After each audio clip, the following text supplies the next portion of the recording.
Good morning everyone, welcome to Akshar Mantra. आज हम कक्षा 6 की हिंदी की बाल राम कथा पाठ्य पुस्तक से अध्याय 5 को पढ़ने जा रहे हैं, जिसका नाम है चित्रकूट में भरत। पाठ कुछ इस प्रकार से है, आइए इसे पढ़ते हैं।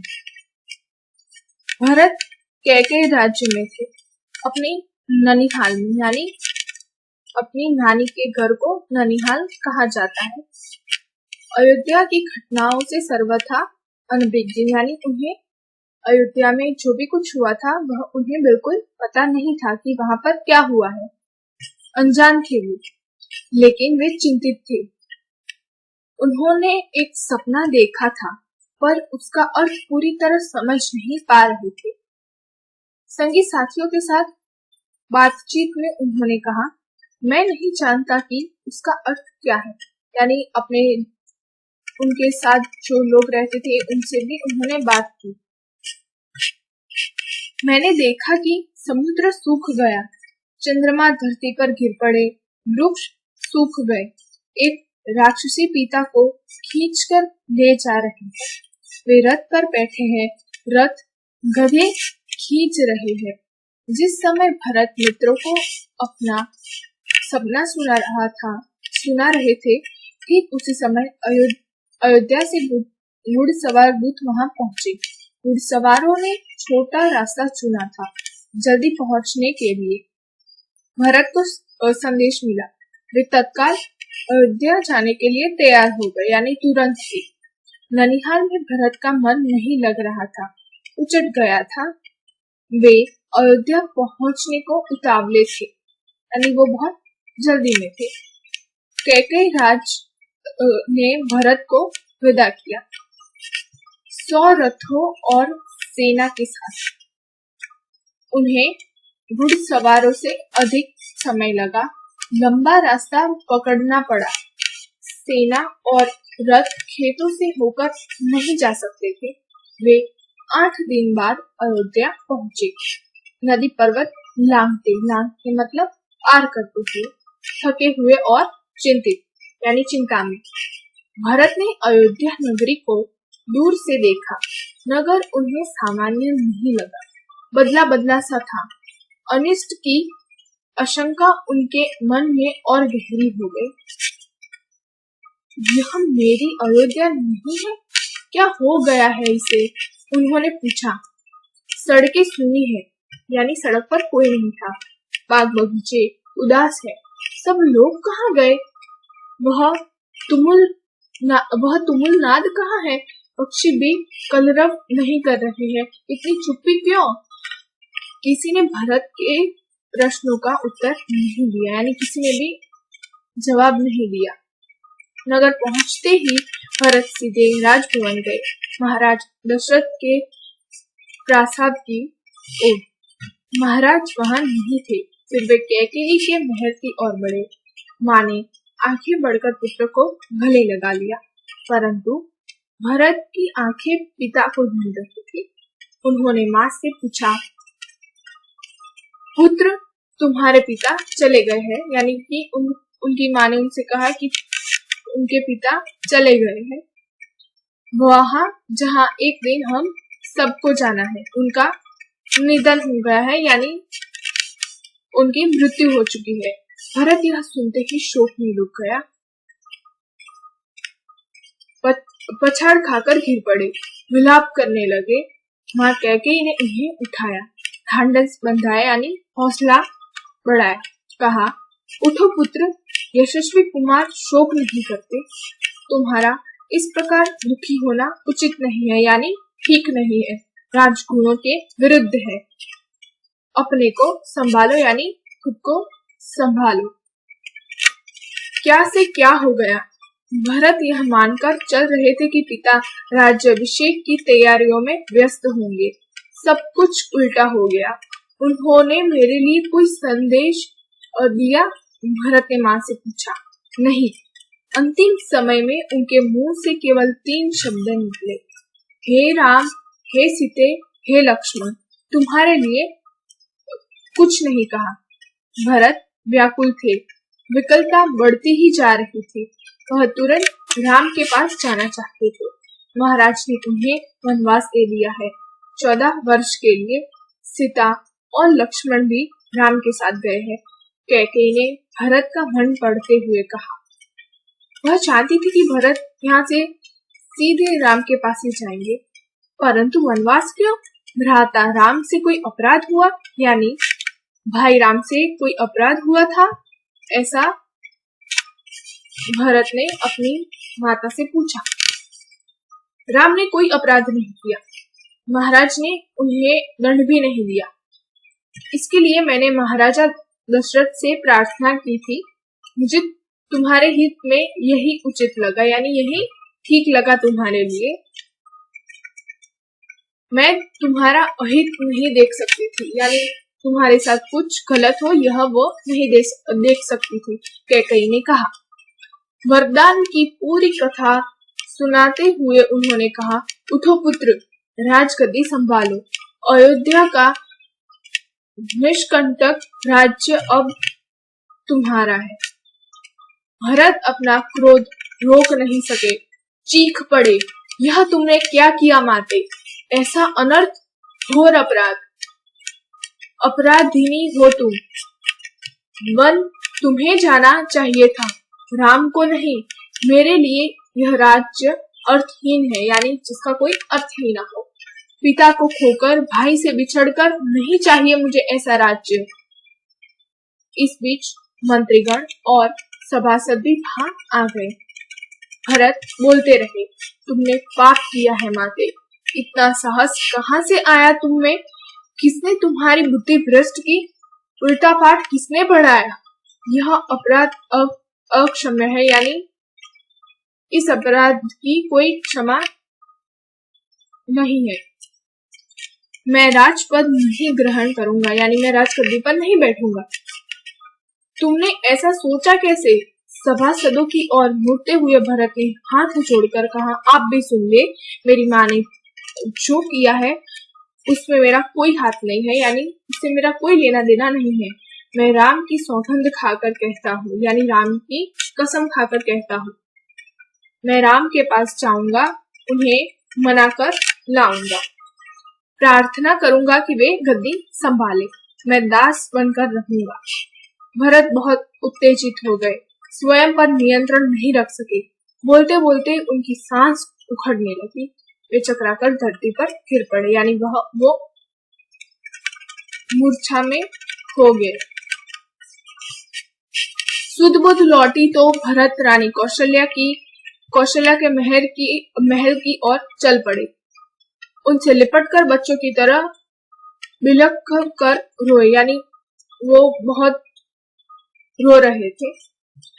उनके चरणों में गिर पड़े। कौशल्या हाथ थी। उन्होंने कहा, पुत्र, तुम्हारी मनोकामना पूरी हुई। तुम जो चाहते थे हो गया। राम अब जंगल में है। अयोध्या का राज तुम्हारा है। मुझे बस एक दुख है, कैकेयी ने राज लेने का जो तरीका अपनाया वह अनुचित था, निर्मम था, यानी ठीक नहीं था। तुम राज करो पुत्र, और मुझ पर एक दया करो। मुझे मेरे राम के पास भिजवा दो, यानी मुझे मेरे राम के पास जाना है। भरत ने रानी कौशल्या से क्षमा मांगी, माफी मांगी, उनके पास सफाई दी। रानी कैकेयी के व्यवहार पर ग्लानि व्यक्त की। कहा, राम मेरे प्रिय अग्रज है, यानी उनके प्रिय भाई है। मैं उनका अहित सोच भी नहीं सकता। मैं निरपराध हूँ, मेरा इसमें कोई अपराध नहीं है। कौशल्या ने भरत को क्षमा कर दिया, उन्हें गले से लगा लिया। भरत सारी रात फूट फूट कर रोते रहे। सुबह तक शत्रुघ्न को पता चल गया था कि कैकेयी के कान किसने भरे, यानी ये सब किसने करने को कहा। मंथरा अयोध्या के घटनाक्रम से घबरा गई थी, छिप गई। कुछ दिनों से उसे किसी ने नहीं देखा। भरत और शत्रुघ्न राम को वापस लाने पर मंत्रणा कर रहे थे, यानी विचार विमर्श कर रहे थे। तभी शत्रुघ्न की दृष्टि बचकर निकलती मंथरा पर पड़ी। उन्होंने लपक कर उसके बाल पकड़ लिए, खींचते हुए भरत के सामने लाए। भरत को दासी की भूमिका बताई। शत्रुघ्न उसे जान से मार देने पर उद्धत थे। भरत ने बीच बचाव किया। मुनि वशिष्ठ अयोध्या का राज सिंहासन रिक्त नहीं देखना चाहते थे, यानी खाली नहीं देखना चाहते थे। खाली सिंहासन के खतरों से वे परिचित थे। उन्होंने सभा बुलाई, भरत और शत्रुघ्न को आमंत्रित किया। भरत से कहा, वत्स, तुम राजकाज संभाल लो। पिता के निधन और बड़े भाई के वन भ्रमण के बाद यही उचित है, यानी यही ठीक है। भरत ने महर्षि का आग्रह अस्वीकार कर दिया। बोले, मुनिवर, यह राज्य राम का ही है, वही इसके अधिकारी है। मैं यह पाप नहीं कर सकता। अब हम सब वन जाएंगे और राम को वापस लाएंगे। वन जाने के लिए सभी तैयार थे। भरत ने सबके मन की बात कही थी। सबकी इच्छा थी कि राम अयोध्या लौट आए। अगली सुबह भरत सभी मंत्रियों और सभासदों के साथ वन के लिए चले। गुरु वशिष्ठ साथ थे, नगरवासी भी थे। अयोध्या की चतुरंगिणी सेना तो थी ही। राम तब तक गंगा पार कर चित्रकूट पहुंच गए थे। वहां एक आश्रम था, महर्षि भारद्वाज का, गंगा यमुना के संगम पर। राम आश्रम में नहीं रहना चाहते थे ताकि महर्षि को असुविधा ना हो, यानी उन्हें कोई तकलीफ ना हो। महर्षि ने उन्हें एक पहाड़ी दिखाई, सुंदर स्थान, सुरम्य दृश्य, पर्णकुटी वहां बनाई गई, यानी जो पत्तों से जो कुटी बनाई जाती है पेड़ के, उसे पर्णकुटी कहा जाता है। भरत को सूचना मिल गई थी, वे चित्रकूट ही आ रहे थे, पूरे दल बल के साथ। सेना के चलने से आसमान धूल से अट गया। हर और कोलाहल, यानी चारों ओर शोर था। वे श्रृंगवेरपुर पहुंचे। निषाद राज को सेना देखकर कुछ संदेह हुआ। कहीं राजमद में आकर भरत राम पर आक्रमण करने तो नहीं जा रहे हैं। सही स्थिति पता चली तो उन्होंने भरत की अगवानी की। गंगा पार करने के लिए देखते देखते 500 नावें जुटा दी। रास्ते में मुनि भारद्वाज का आश्रम पड़ा। उन्होंने भरत और राम का समाचार दिया। वह मार्ग दिखाया जिधर से राम गए। वहां पहाड़ी दिखाई जहां राम ने पर्णकुटी बनाई। अयोध्या वासियों ने रात आश्रम में ही बिताई, इस असंतोष के साथ कि राम अब दूर नहीं है। आगे जंगल घना था। सेना चली तो वन में खलबली मच गई, यानी शोर मच गया। जानवर इधर उधर भागने लगे। पक्षियों ने अपना बसेरा छोड़ दिया। छोटी वनस्पतियां सेना के पांव तले कुचल गई। बड़े वृक्ष थरथरा उठे, यानी कांप उठे। राम और सीता पर्णकुटी में थे। लक्ष्मण पहरा दे रहे थे, यानी वो बाहर खड़े हुए थे। कोलाहल उन्होंने भी सुना। वे एक ऊंचे पेड़ पर चढ़ गए, देखने के लिए कि मामला क्या है। लक्ष्मण ने देखा कि विराट सेना चली आ रही है। सेना का ध्वज जाना पहचाना था, यानी वो ध्वज को कुछ पहचाना हुआ सा लग रहा था। अयोध्या की सेना थी। वे उत्तर की ओर से आगे बढ़ रहे थे। लक्ष्मण ने पेड़ से ही चीख कर कहा, भैया, भरत सेना के साथ इधर आ रहे हैं। लगता है वे हमें मार डालना चाहते हैं ताकि एक छत्र राज कर सके।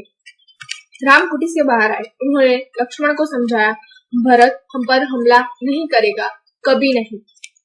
वह हम लोगों से भेंट करने आ रहा है। राम ने कहा, भेंट के लिए सेना के साथ आने का क्यों औचित्य? दो भाइयों के मिलन में सेना का क्या काम? लक्ष्मण आश्वस्त नहीं थे। वे सेना पर आक्रमण करना चाहते थे। राम ने उन्हें रोक लिया। वीर पुरुष धैर्य का साथ कभी नहीं छोड़ते। कुछ समय प्रतीक्षा करो, यानी थोड़ी देर रुको। इस प्रकार का उतावलापन उचित नहीं है, यानी जल्दबाजी ठीक नहीं है। भरत ने सेना पहाड़ी के नीचे रोक दी। नगरवासियों से भी वही ठहरने को कहा। कोलाहल थम गया, यानी शोर बंद हो गया। उसकी जगह पुनः वन की नैसर्गिक शांति ने ले ली। भरत ने पहाड़ी को प्रणाम किया। शत्रुघ्न को साथ लेकर नंगे पांव ऊपर चढ़े। पांव की गति अचानक बढ़ गई। भाई से मिलने की उत्कंठा में वे और प्रतीक्षा नहीं कर सकते थे। पहाड़ी पर दूर से उन्हें एक छवि दिखी। वह राम थे, शीला पर बैठे हुए। पास ही सीता और लक्ष्मण बैठे थे। भरत दौड़ पड़े, राम के चरणों में गिर पड़े। उनके मुंह से एक शब्द भी नहीं निकला। शत्रुघ्न ने भी राम की चरण वंदना की। बोले वे भी नहीं, यानी वो भी कुछ नहीं बोले। उन्होंने को उठाकर सीने से लगा लिया। सबकी आंखों में आंसू थे। भरत साहस नहीं जुटा पा रहे थे। बड़े भाई को यह सूचना देने का कि पिता दशरथ नहीं रहे।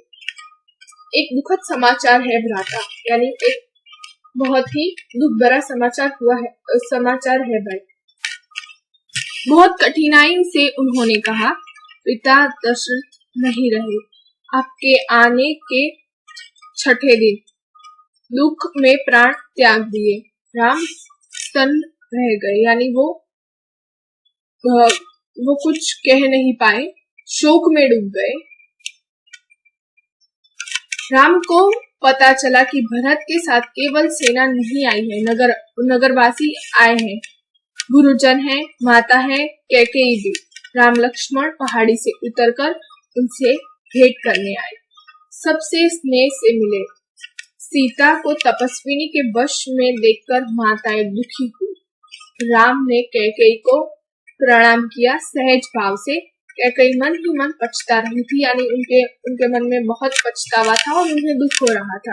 अगले दिन भरत ने राम से राजग्रहण का आग्रह किया, विनती की, उनसे समझाया, विनती की कि अयोध्या लौट चले। राम इसके लिए तैयार नहीं हुए। पिता की आज्ञा का पालन अनिवार्य है, यानी जरूरी है। पिता की मृत्यु के बाद मैं उनका वचन नहीं तोड़ सकता। भरत को राजकाज समझाया, कहा कि अब तुम ही गद्दी संभालो, यह पिता की आज्ञा है। राम भरत संवाद के समय मंत्री और सभासद वहां उपस्थित थे, यानी वो वहां पर मौजूद थे। मुनि वशिष्ठ भी। भरत बार बार राम से लौटने का आग्रह करते रहे। राम हर बार पूरी विनम्रता और दृढ़ता के साथ इसे अस्वीकार करते रहे। महर्षि वशिष्ठ ने कहा, राम रघुकुल की परंपरा में राजा ज्येष्ठ पुत्र ही होता है, यानी सबसे बड़ा पुत्र। तुम्हें अयोध्या लौटकर अपना दायित्व निभाना चाहिए, यानी अपनी जिम्मेदारी को पूरा करना चाहिए। इसी में कुल का मान है। राम ने बहुत संयत स्वर में कहा, चाहे चंद्रमा अपनी चमक छोड़ दे, सूर्य पानी की तरह ठंडा हो जाए, हिमालय शीतल न रहे, यानी ठंडा न रहे, समुद्र की मर्यादा भंग हो जाए, परंतु मैं पिता की आज्ञा से विरत नहीं हो सकता, यानी मैं पिता की आज्ञा को तोड़ नहीं सकता। मैं उन्हीं की आज्ञा से मन आया हूँ, उन्हीं की आज्ञा से भरत को राजगद्दी संभालनी चाहिए। राम किसी तरह लौटने को तैयार नहीं हुए। भरत के चेहरे पर निराशा के भाव थे। वे विफल हो गए थे, यानी वो राम को मनाने में सफल नहीं हुए। राम को मनाने, आप नहीं लौटेंगे तो मैं भी खाली हाथ नहीं जाऊंगा। आप मुझे अपनी खड़ाऊ दे दे, मैं 14 वर्ष उसी की आज्ञा से राजकाज चलाऊंगा। खड़ाऊ का अर्थ है जो जूते हम पैर पे पहनते हैं, उसे खड़ाऊ कहा जाता है। भरत का यह आग्रह राम ने स्वीकार कर लिया। अपनी खड़ाऊ दे दी। भरत ने खड़ाऊ को माथे से लगाया, उनके जूतों को माथे से लगाया और कहा, 14 वर्ष तक अयोध्या पर इन चरण पादुकाओं का शासन रहेगा, यानी जो जूते राम पहनते थे उन्हीं का अयोध्या पर शासन रहेगा। सबको प्रणाम कर राम ने उन्हें चित्रकूट से विदा किया। राम की चरण पादुकाओं को एक सुसज्जित हाथी पर रखा गया। रथिहारी उस पर चंवर डुलाते रहे। अयोध्या पहुंचकर भरत ने पादुका पूजन किया, यानी उनके जूतों का पूजन किया। कहा, ये पादुकाएं राम की धरोहर है, मैं इनकी रक्षा करूंगा, इनकी गरिमा को आंच नहीं आने दूंगा। भरत अयोध्या में कभी नहीं रुके। तपस्वी के वस्त्र पहने और नंदीग्राम चले गए। जाते समय उन्होंने कहा, मेरी अब केवल एक इच्छा है, यानी अब मेरी सिर्फ एक इच्छा है, इन पादुकाओं को उन चरणों में देखूं जहां इन्हें होना चाहिए। मैं राम के लौटने की प्रतीक्षा करूंगा 14 वर्ष। और इसी के साथ यहाँ पर यह अध्याय समाप्त होता है। धन्यवाद।